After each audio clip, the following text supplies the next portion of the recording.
how we ended up here. It's on the tip of your tongue. Yeah, I mean, it just sounds like a political party trying to get votes for something. As you know, and as you know, and as you know. I don't think that. Hey guys, welcome to Little Black Book 91. Yes, this is one of two videos I'm going to drop definitely about Emem and the Ikechi situation. I know by the title, you're probably thinking to yourself, wow, Koja, come on, man. You know, Emem has every right to say how she feels. And you're absolutely right. She has every right to say how she feels. But the person who's listening doesn't give a heck. Okay, diplomacy doesn't work with somebody who's not trying to be diplomatic. Okay, he always chooses violence, as you heard by his response. Now, I do believe that Emem in this situation had every right to vent and feel the way she did. I just feel like the party she's venting to doesn't want to hear anything. And when you get to a point where you say, nobody here wants to hear what you got to say, but you want him to hear what you got to say, make it make sense. At that point, I realized that you're in pain, and you're in pain from the past relationship, and you want to feel validated, you want to feel heard, and you want him to feel how you felt. And I totally understand that from that perspective. Look, we've all been in situations where our true feelings have been reserved, and we actually get to say how we feel maybe towards the end of the relationship. Maybe you've kept the peace in your relationship like Emem was doing. Maybe you had to reach a breaking point before you finally let out your true sentiment of how you really felt.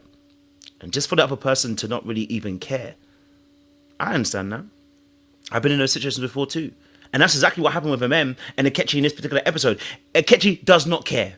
And so wasting energy and time on somebody who doesn't care, who's willing to give you the violent reaction back, is a waste of your time and your energy.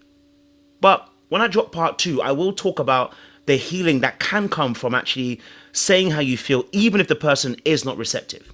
But I want to give this side of the version of events first. So before we do, make sure you do me a massive favor. You like it, you share, you subscribe, you click on that bell button for the notification of the uploads. You already know what time it is, baby. You got the minerals. You got the minerals. Stay hydrated. Let's get into the video. You know what time it is. Okay, so this video ain't gonna play.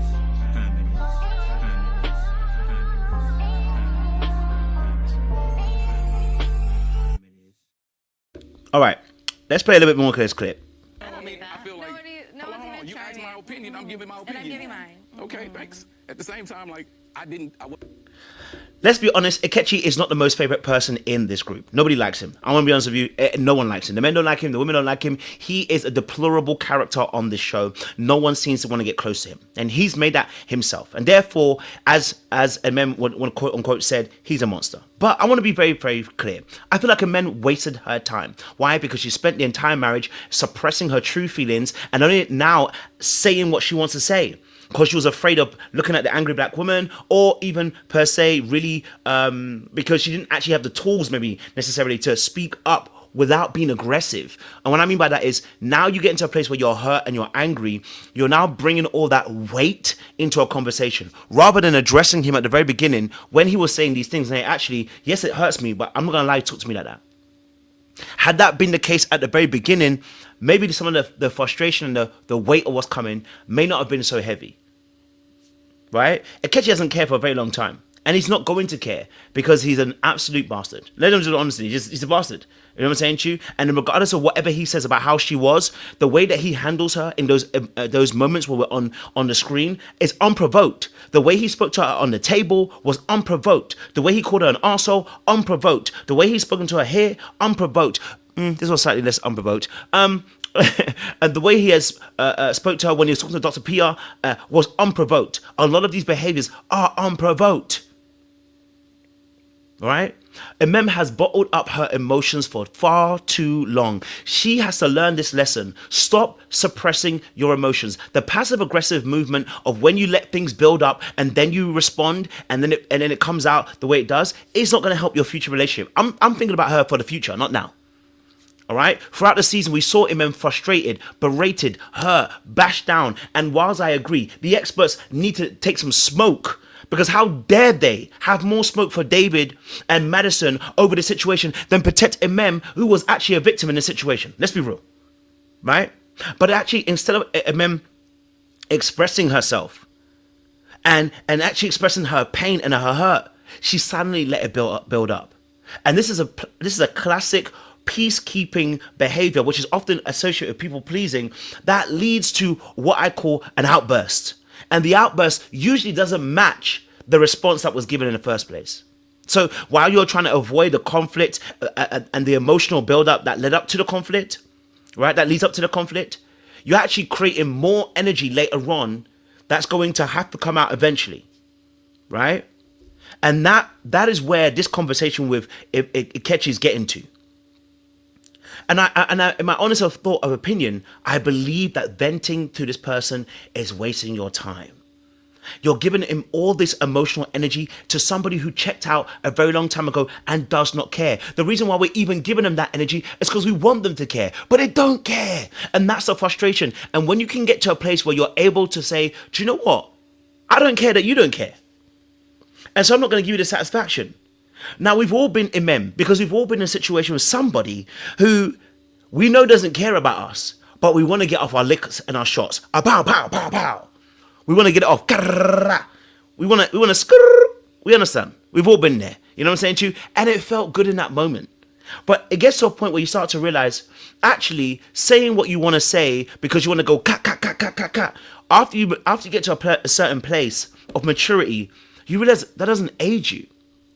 It doesn't benefit you, right? And now it looks like you're looking for a moment rather than an actual solution. Let's watch a little bit more to the video, okay?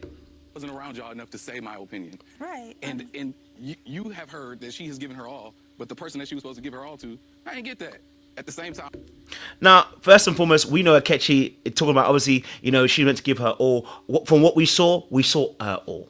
What we also saw was a lot of bullcrap from Ikechi. And if you notice, he never actually talks about how at the very beginning it was amazing and it changed. He actually doesn't tell you about that.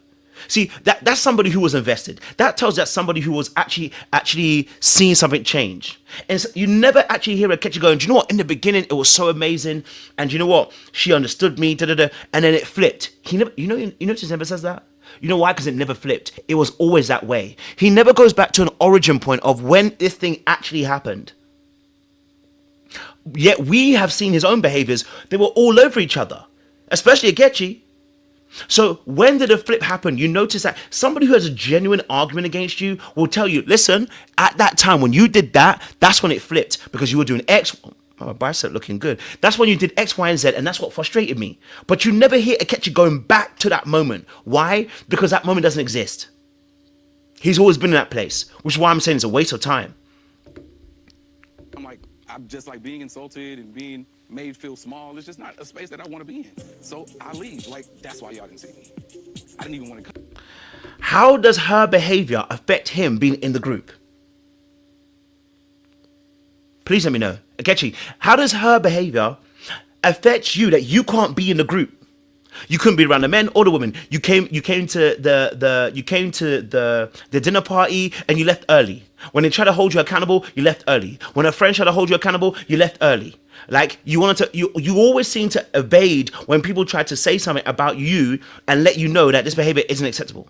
It doesn't matter if it's a mem or if it's a cousin, whether it's a voice. You don't take it from anybody apart from the experts and maybe Keisha. There's work that Ikechi has to do. Some major work that he has to do. Some major work. Okay? All right? So, I get it. Emem wanted closure from this situation. All right? She wanted closure. She wanted to be able to say her last kind of rites and her words. She also wanted to have that moment where you say something and it hits.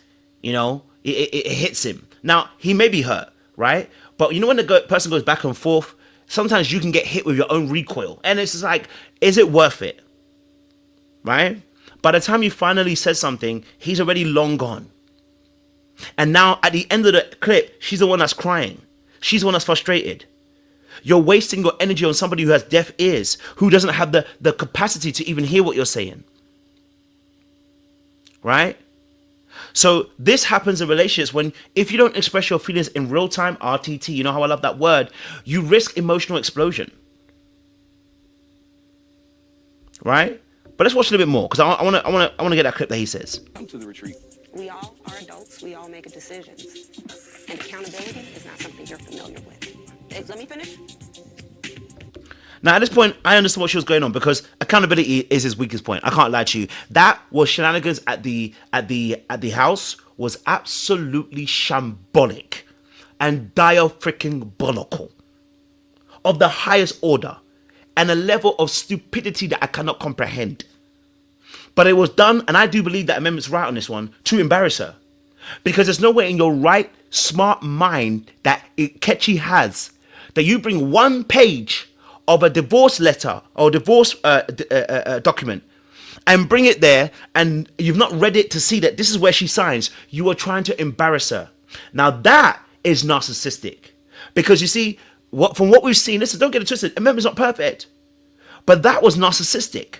That part where it had nothing to do, the situation wasn't a beef and I responded in the immediate moment. You know, where someone says you're petty, or you know, you're a little bit rude, or you're disrespectful. No, he took time, sat down, and then brought 1 page letter to a place that he didn't want to go to in the first place.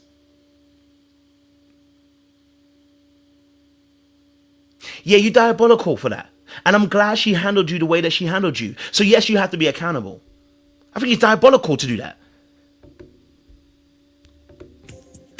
You need to be accountable for the fact that you chose to come up there with that paper to embarrass me. Be accountable. You're accountable for that. You did that. You did that. Own it. Own it. Grow up. And now if she had left it there, I'd have been happy. You know, at that point when she said, obviously, you know, you did it, you own it, grow up, I thought that was a great ending. Just sweet, swift, bow. You know what I'm saying to you? Sweet, swift, bow. You have to give them the sweet, swift, bow. I'm just doing it because my bicep looks really good. I can't lie to you. I'm just... Forgive me. You know what I'm saying to you? It was a sweet, swift bang. And I was like, wonderful. Wonderful, wonderful, wonderful, wonderful, wonderful, wonderful. You're 42 years old. Thank you, boss. Can I finish? I didn't stop you. Okay, well, stop. Let me finish. Now, I'm going to be honest with you. Sweet, swift bang. If you're not going to say anything nice after this, I'm not listening to it either. I don't care if I'm the villain or not. I'll be honest with you. You've had your quack, quack, bang. All right, cool. Sit down and be peaceful. Because after this, I'm telling you this now, I'm going to argue with you too, whether I'm right or wrong or not. Because I'm not going to let you go on a monologue to disrespect me. But of course, I understand where Emem's coming from, because he's been saying things throughout the whole entire season. But sis, that's why you should have said some stuff back the whole entire season. Because now we're trying to get him back retroactively, and it's too late. And trying to get that those hits off, nah, ain't gonna work for him. Okay? Sometimes the power is the silence. I was reading a book, Women Are from Venus, Men Are from Mars, or Men Are from Mars, Women Are from Venus. And one of the things he said is about assertive asking. That when a woman wants to ask a man something, she asks, hey, can you go to the shop for me? And then when he responds, she doesn't respond at all. She just looks at him. Just doesn't say anything. And he's like, and it doesn't always work, but eventually he ends up grumbling, moaning, and then he goes to the shop. Why? Because the power's in the silence. The power sometimes is in shutting up. Because every time we talk, you see, Jesus did this as well. Jesus was amongst the people that were accusing him. And it got to a point, Jesus said, I'm not going to talk no more. They even struck him in the mouth. I'm not talking anymore. Because no matter what I say, it's not going to help the situation. You're going to have your viewpoint. And that's when I said, okay, Emem, cut it, leave it. He's not going to hear anymore. But let me finish. Okay, cool. Take accountability for your own actions. You stonewalled me. You did not speak to me for weeks, with me continuously repeating to reach out to you. Because God's grace was in me in those. Now, when she went down the whole list of the God's grace was in me at that moment, I said, oh, darling, please, I beg. Because you already spoke about, you wishing the worst, and now we're here again.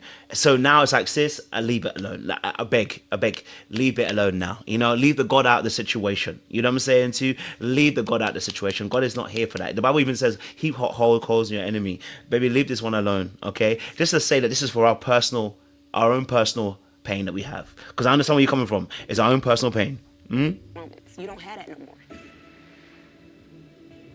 So at this point, they want to hear you talk. I could care less what you got to say. Just like I could care less. I don't want to hear you talk. And at this moment, that's where she failed. At this moment, that's where she failed for me. If you go on to say to somebody, they want to hear you talk, I don't care. What makes you think I want to care about what you're saying?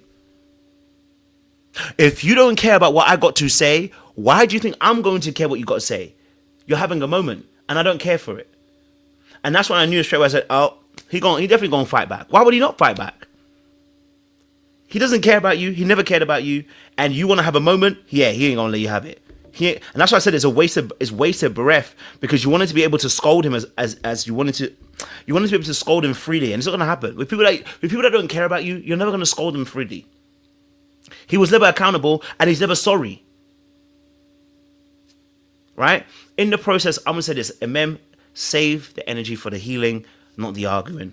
Proceed to save those energies for yourself. You know what I'm saying to you? All right? And let your actions speak louder than your words, sis. Let your silence speak louder. Some people don't deserve explanations, and some people don't even deserve your berating. Because when you go berate them, it just turns into a massive argument, and now you're hurt by the end of it. So in that moment, now we're going to end up crying at the very end, and it's all because you are hurt by what he did again. He doesn't care. So is it one more final plea to make him care? Listen, I want to be fair to you. Listen, if you're here watching this, if you struggle with closure after a failed relationship, if you feel unheard, if you feel like in your relationship, you struggle to get to break away from that person, then reach out to me. My coaching program is here to help you guys find emotional peace without having needing the validation from the other party. My coaching program is here to help you heal from these situations without having to surrender yourself and your power to get into fights with other people that don't actually really care about you. All right?